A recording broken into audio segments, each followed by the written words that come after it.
What's up, guys? Welcome back to the Morning Brew podcast. I'm your host, Kayla, and I'm interviewing creatives every other week to bring you authentic conversations behind their art. Before we get started, make sure you're following the Morning Brew podcast on Spotify, Apple Podcasts, YouTube, and Instagram so you don't miss any of the exciting uploads that are coming very soon this spring. This week, I am so excited to be joined by one of my good friends, Elissa. She brought us Wave Station, she brought us Mock Lobster, and we are finally getting together to talk about her own project, Daisy Chain. I can't wait for you guys to hear it, and there's also a special performance of one of her songs in this episode. So, without further ado, meet Elissa. Hi, Elissa. I'm so Hi. excited to hang out with you.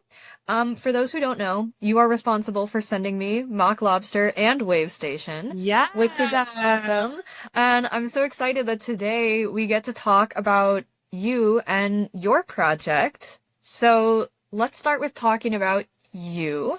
How did you get into music? Tell me a little bit more about that. Yeah, I've been playing and singing music for so long. I am a musical theater girly through and through. I studied musical theater academically, which was a choice, but you couldn't talk me out of it at the age of 18. And I've always been doing cover projects, mostly. I played banjo in a Americana project when I first moved to Austin, but lately, it's been a lot of other people's songs, and it just got to the point where I was just itching to say what I wanted to say, and I'm super excited. I've been working on this project for a minute. I'm excited too. I love hearing about, especially like people's first projects. They're always telling me how long it takes, and it makes me excited because I'm like, well, look, it's finally happening. That's really cool. Yeah. Yeah, so you've been performing with a few bands here in town. Tell me about how you fully decided to go for this solo project. Oh my gosh, I kind of feel like I've been sitting on the sidelines for too long. The people I've worked with are just so incredible and so inspiring. And I was finally just like, well, Elissa, you can do it. Like, why are you waiting? I took piano in undergrad, but was so rusty. So I started with taking like piano classes from the beginning, like Hall of the Mountain King kind of stuff, and like remembering how it all works. And that gave me a lot more confidence to do it because the musical knowledge was in my head. It was super latent, but I had just been singing 90s covers for so long that I was like, that's all I can do, which is not true. But No, you got a whole wheelhouse. yeah, I'm trying. Yeah, so how long have you been working on this? The project's evolved a lot. I started doing a 80s synth project with Brandon Wave Station, and it was kind of funny because he sort of alluded to it in his interview with you about how he was just eager to try out as many different sounds as possible. And we were really playing with that fun, bright, synthy sound. But I was realizing as I was writing that the things I wanted to say did not fit that sound at all. And it took me a minute to kind of find the vehicle for it. And I just became obsessed with this artist that I peripherally knew, but for some reason just kind of like came back into the forefront. Her name is Poe. She hasn't released a record since 2005. Oh, wow. And yeah, I'm just going to go on a deep dive around Poe. Honestly, I knew that this was going to happen. Okay. She got in this weird record label dispute and couldn't release music after 2005. So she has two records that are brilliant and dark, macabre, but also like edgy and tongue-in-cheek and kind of sexy. And I just became obsessed with it. And I was just trying to chase that sound and chase that vision with my own bent to it. And that took probably about a year and a half. It took a minute. I believe that. And are you playing all the instruments in the tracks as well? I play keys and sing, and I'm working with an amazing producer, Sarah Dossie, who's helping with all that instrumentation and the sampling and things. She's phenomenal. That's so cool. And at the time of this episode being released, you will have just released your single Reverberating, which you are going to send me a performance of, and I'm Yeah. super excited. So I'm gonna insert the performance after this. So do you want to give a little like intro to the song and like what it's about? Yeah, so this song has something I have rewritten so many times. It was very cathartic for me, and it came after writing a bunch of the other songs on the EP. Um, a lot of the songs I'm writing about are ways that I'm kind of like healing through stuff that's happened to me and reclaiming and changing the narrative so that I'm not the victim, but I'm the hero of the story and like moving through it. Right? Yes. And it was a weird realization that I had that these things are patterns. These are things that people have learned. They're things I've learned from family members, not like that they've harmed me or anything, but like generational trauma is real and the way that you handle it is passed down. And I was thinking about how much better and how much more suited I would be for the things that have happened in my life if I had real honest conversations with people about it, because it's a lot of these things are so taboo, mental health, whatever, you know? And it's like if we were just looking at each other, eye contact, and saying, hey, this is not crazy. You're not insane. Let's talk about this together. Like how much better off we all would be for that. And I play with a little bit of like ghost metaphors in it because one of my favorite, I'm just a kind of a witchy person. And I feel it. yeah. When I was a kid, my brother and I were seeing a lot of weird ghost things in this house. My parents never saw it and never really believed us. So playing with that and playing how it's this kind of like unspoken thing that we aren't really seeing eye to eye on. I'm really happy with the way it turned out. That's crazy. My brother and I also have like a little ghost story from our Oh my God, tell me. We used to play on this hill behind our house that we weren't supposed to play on, but we were anyways. And at one point, my brother's like, I see a ghost dog and it's like following us. And I'm like, that's crazy. We run back to the house. In our driveway, it's cement. There's paw prints in there. And we're like, this is concrete. That's crazy. So then we go on Google Maps, like on the family computer with our neighbor. We're like looking up this hill. We're pulling it up on Google Maps. Literally on Street View, if you look at the top of the hill, there is a man standing with his dog on this hill. And we're like, this is actually terrifying. And there's like some weird monument on the thing that I don't know what it is. It's like a cement, like square, like building or whatever. I don't know. It's a bunch of creepy circumstances. And I'm like, is this coincidence or is this a ghost? I love that it's a ghost dog. I've never heard a ghost dog story. That's really cute. I don't even know if it was like bad or not, but the guy looked creepy. And I'm like, wow. Man. Yeah. When I was growing up in Birmingham, Alabama, there was a period of time where my brother and I would see these ghostly figures standing in the hallway. And they kind of like took on the shape of different things. And one night it was my dad, a vision of my dad. My dad's alive. Like it wasn't like a ghost of my dad, but I saw what I thought was my dad. And it was like frozen, standing still, creepy. And came down for breakfast the next day and told my parents. And they were like, oh, you know, it's like a sleep paralysis demon. Like you're fine. But my brother was like, no, I saw it too. Why were you in my room, Dad? And my dad wasn't like sleepwalking or anything because it was like sort of translucent. It was uncanny valley. And then the next night I saw a woman closer to my bed standing over me saying, I'll be with you. And I was like, what'd you say? Absolutely. And then she repeated it. I'll be with you. And then I never saw anything in that house ever again. And I followed up with my brother, like as adults, like you saw some weird shit, right? This was real. And he confirmed it. So anyway, I'm all about the like so crazy otherworldly things.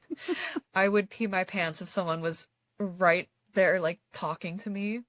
Yeah, surprisingly, I haven't peed my pants yet. But you know, I love me a ghost experience. So I like hearing about other people's ghost experience. Yeah. Okay, well, now that we've sufficiently talked about ghosts, here is Reverberating.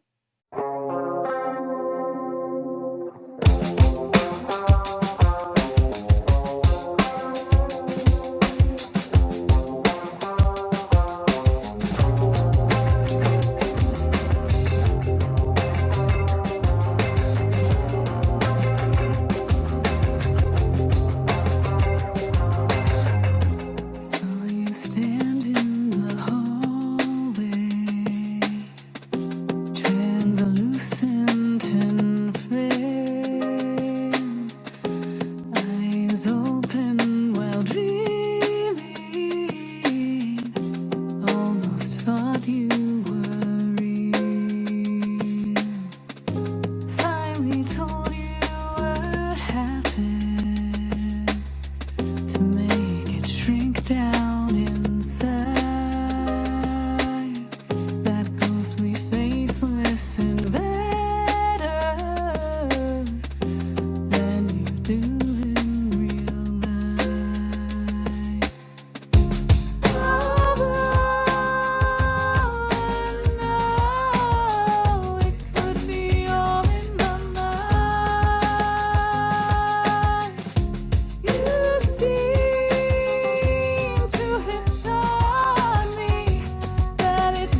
you just listened to Elissa's single Reverberating, but the video performance is also available on the Morning Brew podcast YouTube page. Elissa, you mentioned that there's an EP in the works. What can you tell me about this project as a whole? What is the overall vibe, and is there a story that you're trying to tell with these songs? Yeah, so the EP is called Daisy Chain. It comes out in early June. And I would say an overall theme for me is about self-discovery and moving through some darker shit and reclaiming it. I'm really excited about the sound. It took me a while to kind of find the angle for it, because it's really anchored in 90s trip hop, which has a lot of like record scratches, like very kind of dated sounds, which I love, but I was trying to find a way to bridge that and make it feel rooted in 2025. And I think Sarah Dossie, the producer, really helped lighten that and bring it forward. So it's a cool blend of like trip hop rhythms and a little bit of jazz, a little bit of rock, got a whole little smorgasbord in there. But that's fun. We like some original sound, but also some like nostalgic sound. So I'm a fan. I enjoy it. So Yeah. I'm always curious, and I think I asked this to like almost everybody because I like to know because I'm nosy. Why did you title the EP Daisy Chain? I feel like that song is kind of a nice establishing shot for the EP. So it's like if you're looking at it cinematically, it's like this sort of sets the stage for what I'm talking about. Daisy Chain talks a lot about breaking cycles and like feeling kind of stuck with where you are. And then the rest of it sort of explores different facets of that. Like I was feeling stuck in this emotion or in this incident or something like that. And then it kind of comes to this brighter sort of poppy synthier song at the end called Just Might, which I'm releasing in June. So it kind of takes you through this little arc of healing for me. Awesome. You sent me the files to listen to, and I did. And this Yay. was the first time that I've like received some that weren't like fully finished. Like they're in like different categories. And so I thought that was really cool because I love looking at how the process goes. So I was wondering if you would like to, I guess, break down these songs and take each one kind of one by one about how they came to be and what they're about. Yeah, I think my favorite song on the EP is called Cement, and that took on many different lives. It had this really funky, cool chord progression, and then we kind of like stripped it down and made it more groovy trip hop. But that one was the most powerful for me to write, because when, like I've alluded to, I feel like this has been a really healing thing for me to write. It's about a lot of trauma and shit that I'm kind of like pushing through. And this was the first time where I was like, I hope that what I am feeling, the person who should be feeling this is actually in that same spot. Like I'm moving past it. I'm gone. I think of that song as almost like if my words are spells, like that's what this is. And it's vengeful and it's spiteful, but it's deserved. And yeah. And I just love the idea of being like, I'm going to just pass this on back to you and I'm just going to move on with my life and be perfectly fine. I wish there was like a spell to just do, but like I want to see the results, you know? I do too. I want you to know that you're a piece of shit, and also I want to see how this affects you. Yeah, I do. That would feel really, really satisfying, but I know from my head that I probably just shouldn't. I just need to like I know, yeah. focus on me. Like that's the most healed thing, but oh my God, I would love that. That's okay. I'm just going to write really shitty things about this person until I'm over it. Expose them in song. Yeah. On the flip side of that, I feel like Unscathed is like the track that kind of helps me get to that point, and it's just pure rage. You know, it's like, why am I the one who has to deal with the aftermath when you're just out living your life, not even worrying about it? Yeah. So I really just dive into that. Just Might is a fun little sparkly number about how I'm a late bloomer bisexual, and it's really fun. Yes, join the club. There's so Took many of me us. 21 years. Right. See, that's the thing about being a theater kid is that everyone in my circle is just a little bit gay. So I didn't Yeah. realize that I wasn't straight until I like moved somewhere and I was around actual straight people most of the time. And I was like, well, like, of course, women are hot. And they're like, are you bi? And I'm like, I don't know. I just I leave my number for women at bars, but like, no, I'm straight. They're like really cool. I just think they're neat. Yeah, they're just cool. I'm just like a little afraid of them. Yep. Yeah. But yeah, it's like that mixed with the comp het thing, you know? What is it? Compulsive heteronormativity? I don't know. But it's a fun little smorgasbord and realizing that is pretty funny, but yeah. I feel like most people are not straight. I But that's agree. They just don't know it yet. yeah, just it'll happen. Join the club. It's more fun. It is. Definitely. It took me forever to like realize that I'm not straight. And even then I'm like, everything suddenly like Oh yeah. makes sense. Like I would have people and I'm like, oh, this is my best friend. And I'm like, no, that's a girl that you have a crush on. Like, don't. Oh my God. It's I'm like, funny "You're my looking best back. friends." It's funny looking back on your life through the lens of, oh yeah, I was queer. We weren't upset with each other. That was like a breakup in the fourth grade. We were very emotional about it. What was your moment where you were like, oh, this is the word? This is so like I've been toying with the idea for a while, like starting when I was in college, but I was like, I just like I can't tell, and then it finally like clicked when Billie Eilish released her music video for Lost Cause, and it's just like a sleepover with a bunch of hot girls, and I was like, oh my god, I think I'm gay. Oh my God.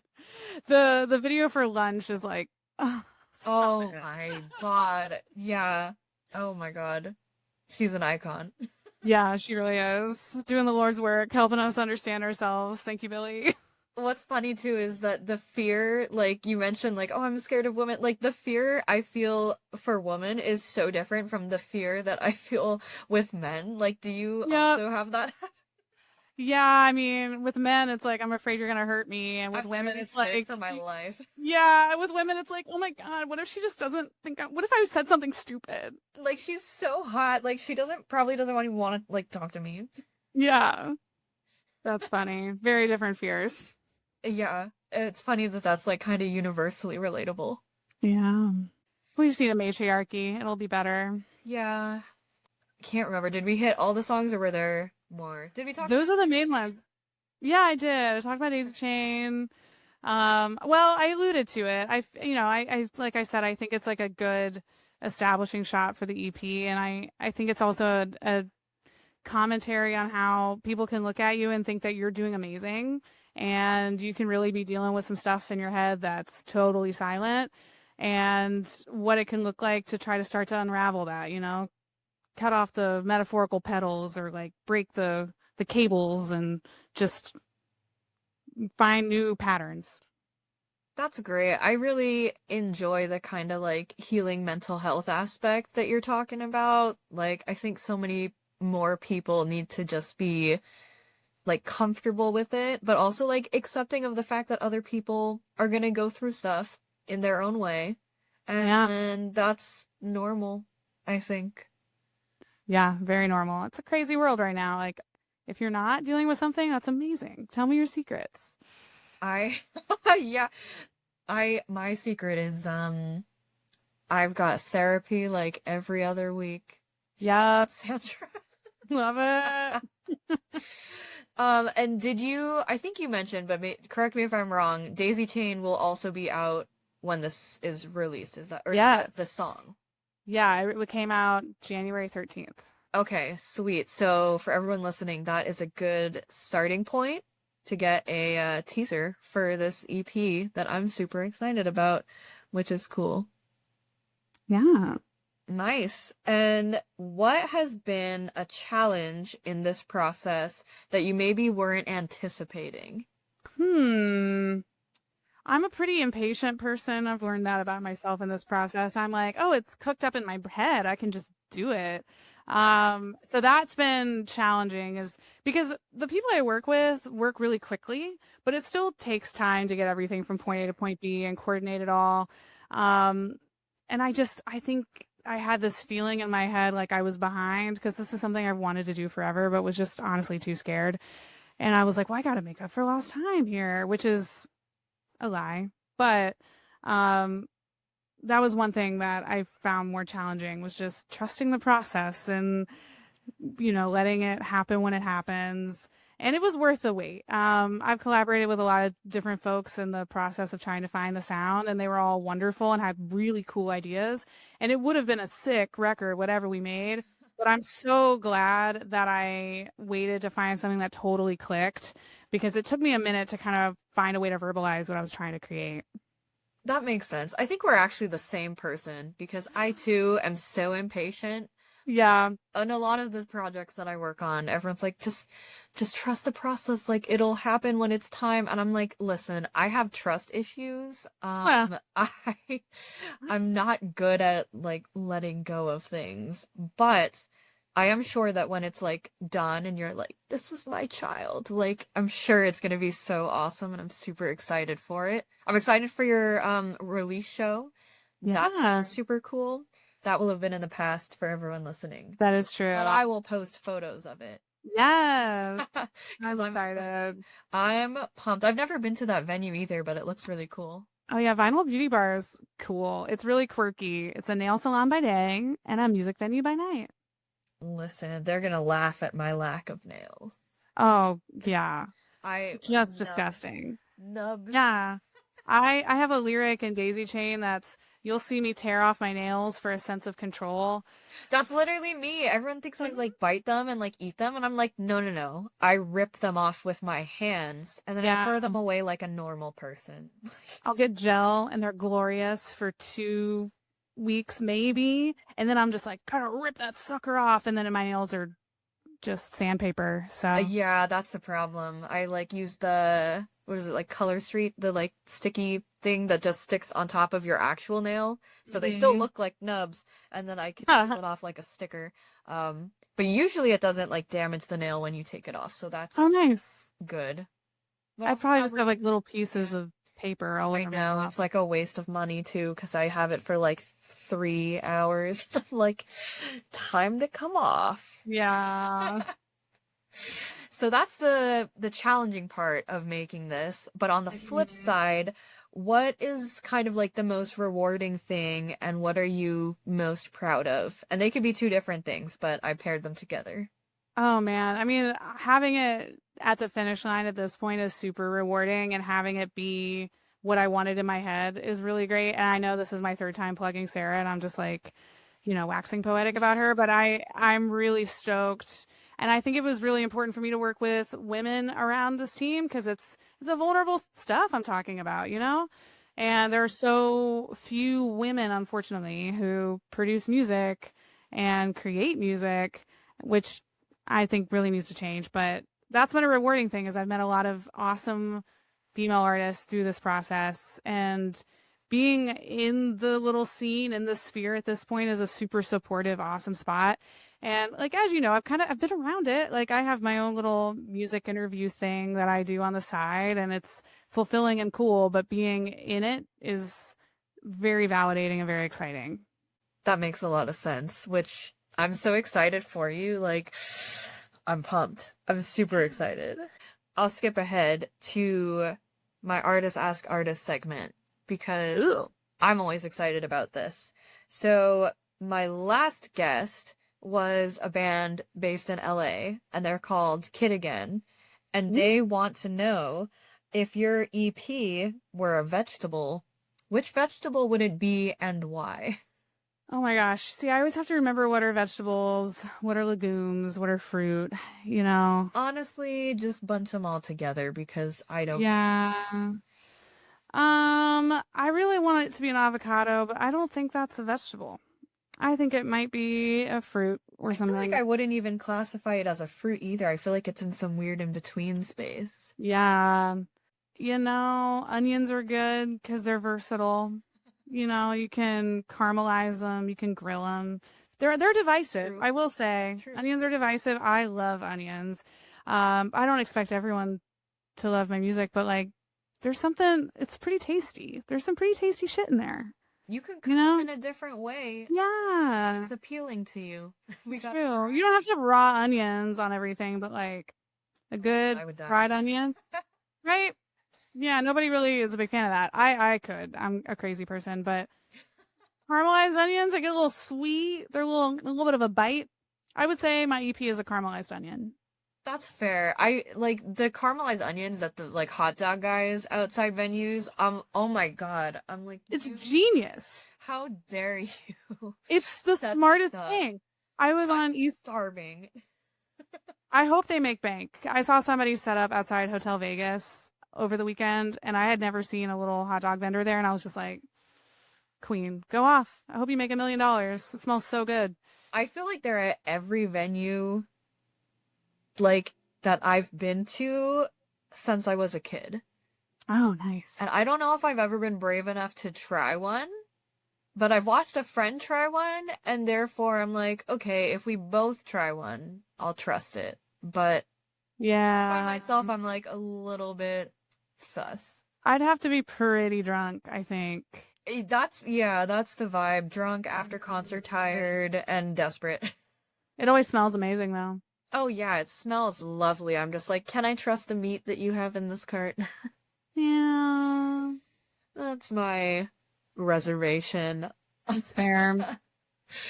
So now you can ask a question for my next two guests, and I will tell you they are not musicians, they're actually wrestlers.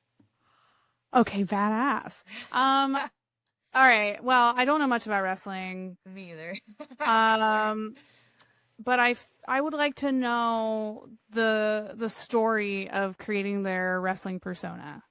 That might be something you ask them, but I always find that really cool and interesting. Like, are you creating a persona that's sort of like you but amplified, or like complete opposite of you? And if it's the complete opposite, why?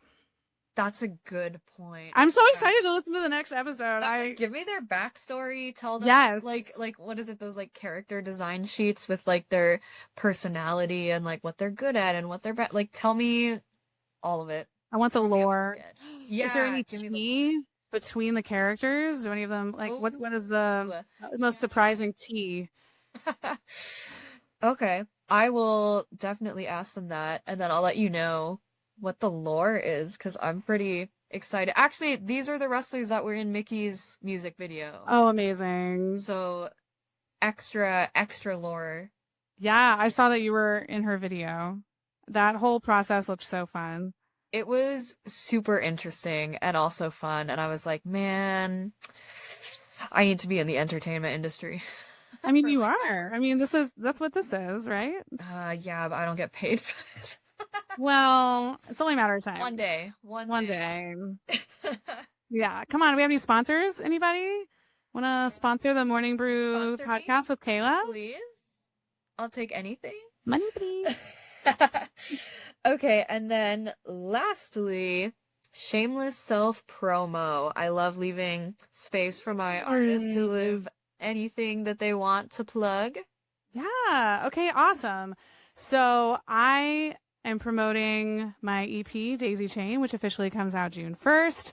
I'm doing another podcast taping with a full live set over at Black Box Music Academy on June 1st. And before that, you can see us at March 26th at Crowbar. Ooh, okay, let's go. How exciting. Well, thanks so much for joining. I couldn't think of the other question that I was thinking. You know what? It wasn't meant to be. Or maybe you'll wake up in the middle of the night and then DM me and be like, this was it. I'll wake up and there'll be like a shadow person that's like, this was the question. Yeah, leaning over your bed, reminding you they're never going to leave you. Yeah. I'll cry and I'll text you. I'll be like, Elissa, I peed my pants. But here's the question. It's a good life experience to have. And now you always have a story for parties. So when that happens, Totally. All right. Well, I'll see you at your release show And until Yeah. then, have a happy holidays, and thanks so much for joining. Yeah. Thanks, Kayla. See ya. That's all for today's episode, guys. Thank you so much for listening. I'm going to be linking all of Elissa's socials in the description below. Be sure to check out her EP Daisy Chain when it comes out in June, and check out the singles that are already out. Once again, make sure you're following the Morning Brew podcast on Instagram, YouTube, Apple Podcasts, and Spotify so you don't miss any of the uploads coming up. This spring, I have some really cool guests that I'm excited to bring to you, including the return of a fan favorite guest on the show. So, make sure you're following so you don't miss any of that. Be sure to tune in next time because I am coming to you live from within the wrestling ring. I am bringing to you wrestlers Brett and Dylan from AAPW so that they could talk to me about the entire world of wrestling and about what it was like to be filming for Mickey and the Doom's music video H2Ho.